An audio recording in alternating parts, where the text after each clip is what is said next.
Hello students, it's me Ajay and you are watching Ajay tutorial. Students, today I am going to show you potassium dichromate and potassium chromate. And in previous video I have told you that potassium dichromate is of orange color and potassium chromate is of yellow color. Okay, and today you are going to see both the chemicals, students. Okay, as you can see that this is orange colored compound and the name of this compound is potassium dichromate. It is orange color, and at the same time the yellow colored compound and the name of this compound is potassium chromate. Okay, this is potassium chromate.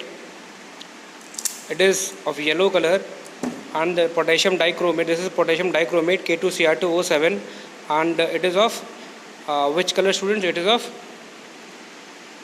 orange color. Okay, and as you can see that in both the compounds their specification is given. This is potassium dichromate and the formula is written K2Cr2O7, whereas in this yellow colored compound this is potassium chromate and the formula is given. You can note down the formula. This is K2CrO4. It is not clear actually after means. Okay, now it is clear. Okay, this is K2CrO4. Okay, so the basic difference between both the two compounds is the difference in color. And also in previous video I have told you that both the compound they are interconvertible. Means when I add acid to this, when I will add a sulfuric acid to potassium chromate, it will convert it to potassium dichromate. And when I will add base like NaOH or potassium hydroxide KOH to this orange colored compound which is potassium dichromate, it will convert back into chromate. So it means that chromate and dichromate both are interconvertible. ठीक है, अगर हम इसमें acid add करेंगे तो ये क्या बन जाएगा, डाइक्रोमेट बन जाएगा, और डाइक्रोमेट में दोबारा से हम अगर बेस ऐड कर देंगे तो फिर से क्रोमेट बन जाएगा. ठीक है, तो इस रिएक्शन को हम लोग अभी करके भी देखेंगे. तो सबसे पहले तो स्टूडेंट ये आप को मालूम होना चाहिए कि ये जो K2Cr2O7 है, कौन सा वाला है? This one is K2Cr2O7. कौन सा कलर है इसका? ऑरेंज. और वहीं पे जो आपका K2CrO4 है, कौन सा वाला? ये वाला पोटेशियम क्रोमेट. क्या नाम है इसका? Potassium chromate. ये कौन से कलर का है? येलो. और स्टूडेंट्स इनके आप आयंस को भी याद रखिए. जैसे कि अगर ये आयनाइज होगा, मैंने कल ही आपको बताया था, और ये जो कंपाउंड है इसका क्या नाम है? This is potassium chromate. Okay, this is potassium chromate, CHROMAT. ये पोटेशियम क्रोमेट है. और जब ये आयनाइज होगा तो इसमें स्टूडेंट इसमें ये बताइए कि कितने पोटेशियम में? There are 2 potassium. तो ये क्या देगा आपको? ये आपको देगा 2K+, और CrO4 ऊपर कितना चार्ज आएगा? 2 नेगेटिव. इसका क्या नाम था? ये जो येलो सॉल्यूशन है, ये वाला जो येलो कंपाउंड है, सॉल्यूशन नहीं है, सॉलिड फॉर्म में है अभी, तो उसका नाम है पोटेशियम क्रोमेट. ठीक है, तो पोटेशियम तो चला गया है, तो ये जो आयन बना है इसको क्या बोलेंगे हम? इसको बोलेंगे chromate ion. This is CHROMAT. This is chromate ion. Okay, chromate ion. उसी तरीके से ये जो ऑरेंज कलर का जो सॉल्यूशन है, ऑरेंज कलर का जो कंपाउंड है आपके पास में, ये आपको क्या देगा? ये आपको देगा डाइक्रोमेट आयन. ठीक है, और जो डाइक्रोमेट आयन होगा उसका फॉर्मूला क्या होगा? उसका होगा Cr2O7 और 2 नेगेटिव.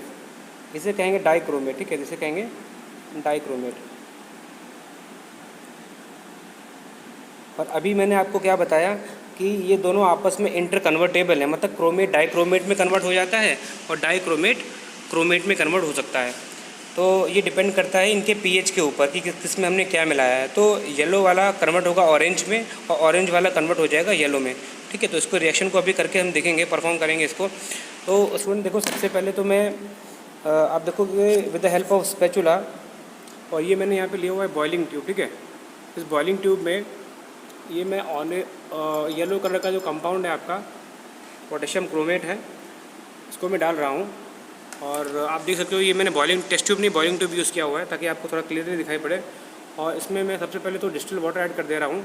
ये मैंने डिस्टिल वाटर इसमें ऐड किया थोड़ा सा, ताकि ये प्रॉपर्ली डिज़ोल्व हो जाए। और जब ये डिज़ोल्व हो जाएगा सही तरीके से, ये येलो कलर का सोल्यूशन है। और ये सोल्यूशन किसका है स्टूडेंट्स? पोटेशियम क्रोमेट है, ठीक है। और इसमें मैं ऐड करूँगा अब एसिड, ठीक है। क्या ऐड करूँगा? एसिड। और एसिड मैंने यहाँ पे लिया हुआ है सल्फ्यूरिक, दिस इज़ H2SO4, ये ऐड करूँगा इसमें। तो जो पोटेशियम क्रोमेट था ये कन्वर्ट हो जाएगा डाइक्रोमेट में, ठीक है। तो देखो मैं अभी with the help of dropper I am taking sulphuric acid, और वैसे ये डाइल्यूट है। तो इसमें जब ऐड करेंगे हम, तो इसका जो कलर होगा देखो कैसा हो गया ये, this is now orange in colour, okay. समझ गए? तो जो पहले पोटेशियम क्रोमेट था अब वो बन चुका है पोटेशियम डाइक्रोमेट, ठीक है। तो येलो से कलर कैसा हो गया? ऑरेंज हो गया, ठीक है। अब मैं इसमें दोबारा से क्या ऐड करूँगा? बेस। दोबारा से बेस मिलाऊंगा, और जब जैसे ही मैं बेस मिलाऊंगा इसमें, तो फिर से ये येलो हो जाएगा, मतलब डाइक्रोमेट से क्रोमेट बन जाएगा। तो अब देखिए,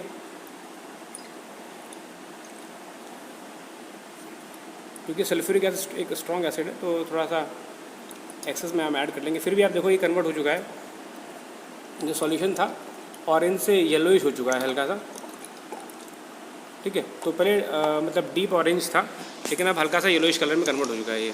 तो क्रोमेट और डाइक्रोमेट दोनों ही आपस में इंटर कन्वर्टेबल होते हैं। ये इसमें कन्वर्ट हो जाता है और ये इसमें कन्वर्ट हो जाता है। ये डिपेंड करता है इनके पीएच के ऊपर, इसमें हम क्या ऐड कर रहे हैं। क्रोमेट में आप एसिड मिलाओगे बन जाएगा डाइक्रोमेट, डाइक्रोमेट में बेस मिलाओगे बन जाएगा क्रोमेट, ठीक है। और इसमें जो रिएक्शन होती है स्टूडेंट्स, इसमें जो रिएक्शन आपको दी गई है एनसीईआरटी में, वो आप नोट कर लीजिए, ठीक है। 1 मिनट। तो स्टूडेंट्स यहाँ पे जब रिएक्शन आप नोट करेंगे ये कैसे आपस में इंटर कन्वर्टेबल होते हैं, तो सबसे पहले तो हमने यहाँ पे लिया हुआ है ये CrO4 2 नेगेटिव, ये क्रोमेट आयन है, ठीक है। और इसमें मैंने ऐड किया हुआ H+। H+ का मतलब हुआ एसिड मैंने इसमें ऐड किया है, और ये बदली हो जाएगा किसमें? ये बदली होगा Cr2O7, ये 2- मतलब डाइक्रोमेट में कन्वर्ट हो गया। और यहाँ पर वाटर मॉलिक्यूल भी है, और रिएक्शन ये बैलेंस नहीं है अभी। रिएक्शन को आप बैलेंस कर लीजिए। बैलेंस करने के लिए आपको यहाँ पे 2 लगाना पड़ेगा, और हाइड्रोजन में भी आप 2 लगा दीजिए, और इसके अब ये बैलेंस हो गया रिएक्शन, ठीक है। तो ये पहले क्या था? ये तो पहले CHROMAT, ये तो पहले क्रोमेट था, मतलब ये वाला येलो वाला, ठीक है। और एसिड मिलाने पे किस में कन्वर्ट हुआ? डाइक्रोमेट में।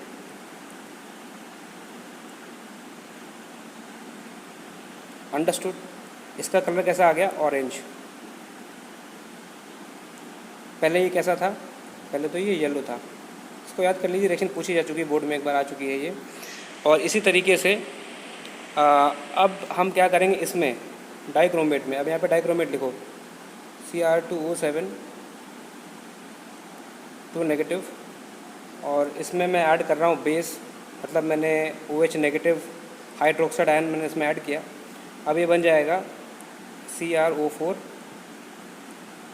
2 नेगेटिव, और प्लस वाटर मॉलिक्यूल भी है। इसके बाद इसको बैलेंस कर लेंगे। फ़ोन मैंने हाथ में पकड़ा हुआ है अभी, तो सही प्रॉपर्ली लिख नहीं पा रहा हूँ, और फिर भी आप समझ रहे होंगे, समझ में आपका आ रहा होगा। उसको बैलेंस करने के बाद में ये रिएक्शन इस तरह की हो जाएगी। और ये जो डाइक्रोमेट था, जो कि पहले ऑरेंज था, अब ये कैसा हो जाएगा? ये कन्वर्ट हो जाएगा किसमें? ये येलो में कन्वर्ट हो जाएगा। तो ये आपस में इंटर कन्वर्टेबल होते हैं स्टूडेंट्स। और इतना ही नहीं, इसके अलावा जो पोटेशियम डाइक्रोमेट है, इसके बारे में हमें पढ़ना है। जैसा कि मैंने आपको पहले भी बताया था कि पोटेशियम डाइक्रोमेट K2Cr2O7 एक स्ट्रॉन्ग ऑक्सीडाइजिंग एजेंट है। This is strong oxidising agent है। तो स्टूडेंट ये खुद क्या होगा? खुद होगा, देखो जो ऑक्सीडाइजिंग एजेंट होता है वो खुद रिड्यूस होता है, ठीक है।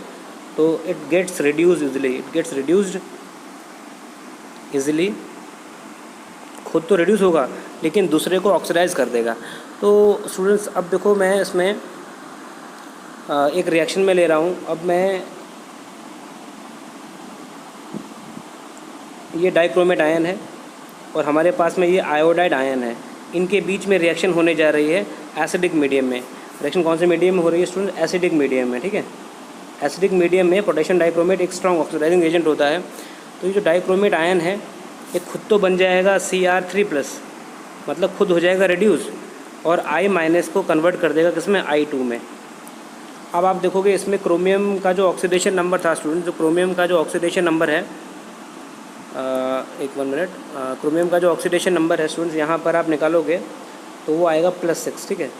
क्रोमियम का जो ऑक्सीडेशन नंबर है वो +6 से कितना हो गया है, +3 हो गया है। तो जब ऑक्सीडेशन नंबर कम होता है तो उसको हम रिडक्शन कहते हैं, ये रिडक्शन हो गया। और आयोडाइड आयन का जो ऑक्सीडेशन नंबर था कितना है, -1, कितना है, -1, और -1 से इसका जो ऑक्सीडेशन नंबर है स्टूडेंट कितना हो रहा है, 0, कितना हो रहा है, 0। तो ये घट रहा है कि बढ़ रहा है, तो इंक्रीज़ हो रहा है, -1 से 0 मतलब बढ़ रहा है, तो ये ऑक्सीडेशन है, ठीक है, ऑक्सीडेशन है, ठीक। तो आपने देखा कि डाइक्रोमेट आयन एक पावरफुल ऑक्सीडाइजिंग एजेंट है, इसने आयोडाइड आयन को ऑक्सीडाइज कर दिया, मतलब I- को इलेक्ट्रॉन लूज़ करने के लिए मजबूर कर दिया, ठीक है, क्योंकि ऑक्सीडेशन का मतलब होता है लॉस ऑफ इलेक्ट्रॉन। तो और इसके बाद में ये जो रिएक्शन कैसे हो रही है इसको हम बैलेंस भी कर लेते हैं। अभी ये स्टूडेंट मैंने दोबारा से रिएक्शन को लिख लिया है, और सबसे पहले हम इनको बारी बारी से करेंगे। तो सबसे पहले हम ऑक्सीडेशन रिएक्शन लिखेंगे। ऑक्सीडेशन में किसका ऑक्सीडेशन हो रहा है, I- का, ठीक है, ये बदली हो रहा है किसमें, I2 में। तो हम इसे कॉपी कर लेंगे, I- बदली हो रहा है किसमें, I2 में, I- बदली हो रहा है I2 में। अच्छा, यहाँ पर जो नंबर ऑफ़ एटम्स हैं आयोडीन के, नंबर ऑफ़ एटम जो हैं आयोडीन के, वो आप देखोगे एक तरफ तो कितने हैं, 2 हैं, और एक तरफ केवल 1 ही है, ठीक है। तो इसको हमें बैलेंस करना है, यहाँ पे 2 लगे हैं तो यहाँ पे 2 लगा देंगे। अब स्टूडेंट एक बात आप देखिए कि 1 आयोडीन मीन्स 1 आयोडाइड आयन, अगर मैं इस 2 को छिपा लेता हूँ तो 1 iodide ion can lose how many electron, 1। एक आयोडाइड आयन कितने इलेक्ट्रॉन लूज़ कर सकता है, 1। लेकिन तो यहाँ पे 2 लगा हुआ है, तो 2 आयोडीन के आयन जो हैं, आयोडाइड आयन कितने इलेक्ट्रॉन्स लूज़ करेंगे, 2 लूज़ करेंगे। तो यहाँ पे 2 इलेक्ट्रॉन्स हम लूज़ करवा देंगे। और लॉस ऑफ इलेक्ट्रॉन क्या होता है, ऑक्सीडेशन। तो ऑक्सीडेशन का मतलब क्या होता है, लॉस ऑफ इलेक्ट्रॉन। नोट कर लीजिए आप, लॉस ऑफ इलेक्ट्रॉन को ऑक्सीडेशन कहा जाता है, ठीक है। तो अब देखो रिएक्शन बैलेंस है कि नहीं, रिएक्शन बैलेंस भी हो चुकी है अपनी। यहाँ पर कितना चार्ज है नेगेटिव का, 2 नेगेटिव है ऊपर, और यहाँ पे कितना नेगेटिव, 2 नेगेटिव। यहाँ पर कितने आयोडीन के एटम्स हैं, 2, यहाँ पर भी कितने, 2, बैलेंस हो गया। अब हम लिखेंगे रिडक्शन को, ठीक है। रिडक्शन को जब लिखेंगे तो रिडक्शन में हम देख रहे हैं कि रिएक्शन में ये कन्वर्ट हो रहा है किसमें, इसमें। तो Cr2O7 2 नेगेटिव, ये कन्वर्ट हो रहा है किसमें, Cr3+ में। और रिएक्शन कौन से मीडियम में हो रही है, रिएक्शन एसिडिक मीडियम में हो रही है। और एसिडिक मीडियम में हम लोग रिएक्शन को बैलेंस करने के लिए किसका यूज़ करेंगे, H+ आयंस का यूज़ करेंगे। क्लास 11th में आपने पढ़ा होगा, पढ़ा था। तो अब यहाँ पर स्टूडेंट सबसे पहले तो देखिए कि क्रोमियम का जो ऑक्सीडेशन नंबर है, क्रोमियम का जो ऑक्सीडेशन नंबर है स्टूडेंट्स अभी कितना है, ऑक्सीडेशन नंबर क्रोमियम का, 1 मिनट थोड़ा मैं कलर चेंज कर लूँ जिससे कि आपको समझ में आ जाए अच्छी तरीके से। क्रोमियम का जो ऑक्सीडेशन नंबर है कितना है, +6 है, यहाँ पर +6 है, और यहाँ कितना है, +3 है। तो ये कम हुआ, कितना कम हुआ, 3 कम हुआ ना, इट इज़ रिड्यूस्ड बाई 3। कितना कम हुआ, रिड्यूस्ड बाई 3, रिड्यूस्ड बाई 3। लेकिन कितने क्रोमियम है, 2। एक क्रोमियम के लिए ऑक्सीडेशन नंबर कितना कम हुआ, 3 कम हुआ। 2 क्रोमियम के लिए कितना कम होगा, 3 × 2 = 6, ठीक है। और रिडक्शन का मतलब क्या होता है, पता होना चाहिए, गेन ऑफ इलेक्ट्रॉन। क्या होता है, ये तो होता है gain of electron, gain of electron. इसका मतलब ये हुआ कि मुझे Cr2O7 2 नेगेटिव, इस तरफ 6 इलेक्ट्रॉन को ऐड करना पड़ेगा। वैसे ऐड तो 3 करने चाहिए, लेकिन 6 क्यों कर रहे हैं, क्योंकि 2 क्रोमियम है। एक क्रोमियम के लिए कितना चेंज आया, 3 का चेंज आया। 2 के लिए कितना चेंज आएगा, 6 का चेंज आएगा। और ये कन्वर्ट किस में हो रहा है, Cr3+ में। सबसे पहले अब एटम बराबर करिए, यहाँ पे कितने क्रोमियम है, यहाँ पे 2 क्रोमियम है, यहाँ पे भी 2 लगा दीजिए, ठीक है। अब एक चीज़ और देखिए, यहाँ पर आप देखोगे तो स्टूडेंट्स यहाँ पर कितना चार्ज है, यहाँ पर तो चार्ज है 2 3 6 पॉजिटिव का, क्योंकि ये जो Cr है इसको आप 2 बार लिखोगे, Cr3+, Cr3+, है ना। कितना चार्ज हुआ, 6 हुआ पॉजिटिव का, या कितना चार्ज है, 6 पॉजिटिव। यहाँ पे कितना चार्ज है, 6 माइनस का, और 2 माइनस ये वाले 8 नेगेटिव। अच्छा, तो चार्ज बराबर नहीं है। तो 6 नेगेटिव और 2 नेगेटिव, 8 नेगेटिव इधर हो गया और 3 पॉजिटिव 6 पॉजिटिव इधर है। तो एक काम कर लेते हैं स्टूडेंट्स, हम लोग यहाँ पर क्या कर रहे हैं इसमें 14 लगा दें क्या? 14 में से 8 गया 6 बचेगा ना, तो हम लोग ऐड कर देते हैं 14 H प्लस ऐड कर देते हैं इस तरफ। 14 प्लस के हो गए 8 हो गया माइनस का, तो कितना बचा इस तरफ? यहाँ बचा 6 बचा पॉजिटिव का लेफ़्ट तरफ, और यहाँ भी कितना 6 पॉजिटिव, तो 4 तो अपना बैलेंस हो गया।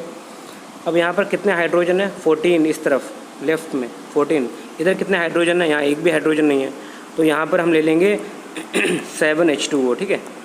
तो 7 2 जा कितना हो गया 14, तो हाइड्रोजन भी सेम हो गया। अच्छा कितने ऑक्सीजन है इस तरफ? तो 7 ऑक्सीजन है इस तरफ 7, तो यहाँ भी कितने ऑक्सीजन है 7, तो रिएक्शन अपनी बैलेंस हो चुकी है ये वाली भी। अब लेकिन स्टूडेंट्स रेडॉक्स रिएक्शन में क्या होता है, इलेक्ट्रॉन भी बराबर होनी चाहिए। इस रिएक्शन में कितने इलेक्ट्रॉन्स का यूज़ कर रहे हैं हम लोग 6, और ऊपर रिएक्शन में कितने का कर रहे थे 2 का, तो ऊपर वाली रिएक्शन का मल्टीप्लाई कर देंगे किससे 3 से, ताकि इलेक्ट्रॉन्स बराबर हो जाए, ठीक है। तो जब इस वाली इक्वेशन से जब आप मल्टीप्लाई करेंगे 3 का, तो ये कितना हो जाएगा 3 2 जा 6I माइनस, कितना हो जाएगा ये हो जाएगा 6I माइनस, ठीक है। और बताओ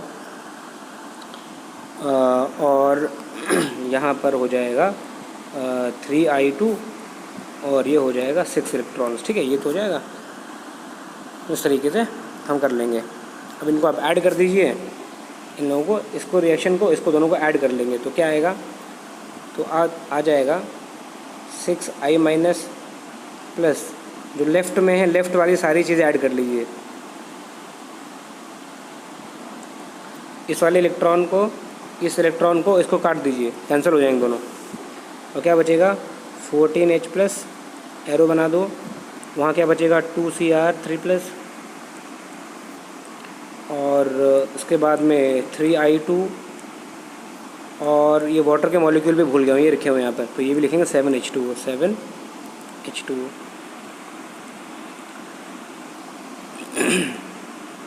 तो रिएक्शन, ये तो रिएक्शन अपनी बैलेंस हो गई है, और रिएक्शन हमने किसके बीच में की है, ये क्वेश्चन रिएक्शन बैलेंस करने के लिए आती भी एग्ज़ाम में। एग्ज़ाम में आपको क्वेश्चन मिल जाएगा कंप्लीट द फॉलोइंग रिएक्शन करके, और आपको पूरी बैलेंस करनी पड़ेगी। तो आप देखो रिएक्शन बैलेंस भी है, 14 hydrogen on this side left hand side, and 14 hydrogen on right hand side, 6I on this side, and in the same way 3 2 6I on this side, 2 chromium and 2 chromium, means everything is balanced. So this is your balanced equation, this is balanced equation, balance equation. तो students आप देखो, आज हम लोगों ने potassium dichromate के बारे में उसकी प्रॉपर्टी भी पढ़ ली, किस कलर का होता है, ऑरेंज कलर का कंपाउंड होता है, और रिएक्शन किस तरीके से होगी वो मैंने आपको बता दिया। तो ये एक स्ट्रॉन्ग ऑक्सीडाइजिंग एजेंट है।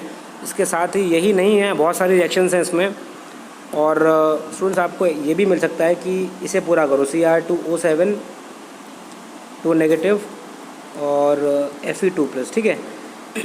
इस तरीके से रिएक्शन आपको बैलेंस करनी है। ये मैं आपको होमवर्क में दे रहा हूँ, जो बच्चे पढ़ाई के लिए सीरियस हैं वो इस क्वेश्चन को करेंगे, और रिएक्शन को जब बैलेंस करेंगे, बैलेंस करके लिख देंगे, और आप कमेंट में मुझे बताएंगे, कमेंट में आप लिख दीजिएगा कि क्या आपका बैलेंस इक्वेशन में क्या आया है, ठीक है। तो मैं देखूँगा उसे। Thanks for watching Ajay tutorial.